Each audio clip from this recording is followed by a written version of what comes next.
বাংলাদেশের ব্রাহ্মণবাড়িয়ার সরাইল শান্ত একটি গ্রাম। বাড়িউড়ার পুরনো রাস্তার পাশেই বহু বছর ধরে দাঁড়িয়েছিল একটি নাম, লাল শাহ মাজার।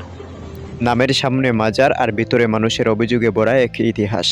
ধর্মের নামে নানা কুসংস্কার, ভণ্ডামের আশ্রয় আর সাধারণ মানুষের সরল বিশ্বাসকে পুঁজি করে গড়ে ওঠা এক অদৃশ্য ব্যবসা।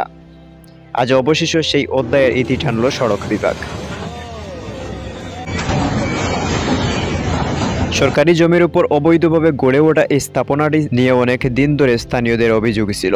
ধর্মের নামে প্রতারণা, দিনের পর থেকে সরিয়ে নেওয়ার এক নতুন ধান্দা। দিনে দিনে মাজারটি পরিণত হয়েছিল এক ধরনের কুসংস্কারের কেন্দ্রস্থলে, যেখানে প্রকৃত ধর্ম শিক্ষা নয়, বরং ভাগ্য বদলে দেওয়া তাবিজ, অলৌকিক শক্তির দাবি আর ডুল তবলা, পাশাপাশি টাকা পয়সার লেনদেন ছিল প্রধান বিষয়। বাড়িউড়া এলাকার অধিকাংশ মানুষই চেয়েছিলেন অবৈধ দখলমুক্ত হোক সরকারি সম্পদ, বন্ধ হোক ধর্মের নামে অপব্যবহার। শেষ পর্যন্ত তাই হলো। সড়ক বিভাগ নিয়মিত উচ্ছেদ কার্যক্রমের অংশ হিসেবেই এই কাজ করে। কোনো সংঘর্ষ হয়নি বিশৃঙ্খলা। পদ্ধতিগতভাবে ধীরে ধীরে ভেঙে ফেলা হলো এই স্থাপনাটি।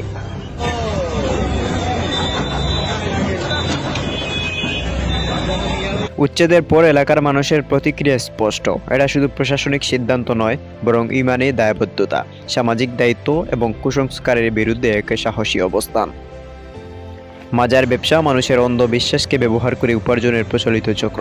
এসব প্রতারণার বিরুদ্ধে প্রশাসন এই পদক্ষেপকে স্বাগত জানিয়েছেন সাধারণ মানুষ। এই মাজার ভাঙ্গার কারণে একদল মানুষের ব্যাপক কষ্ট হয়েছে।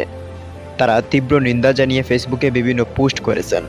এমনকি বাস্তবে এসেও নিন্দা জানিয়ে তারা অনেক মন্তব্য করেছেন। এই মানুষগুলো হলো তারাই যারা এই মাজারকে কেন্দ্র করে জীবিকা নির্বাহ করত।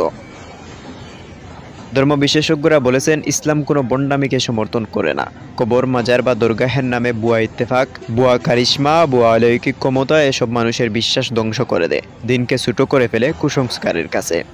সরাইলে ভেঙে ফেলা লাল শাহ মাজার শুধু একটি স্থাপনা অপসারণ নয়, বরং একটি বার্তা। ধর্ম ব্যবসার হাতিয়ার হতে পারে না, ভণ্ডদের আস্তানা টিকে থাকবে না, সত্যের সামনে টিকবে না কুসংস্কার।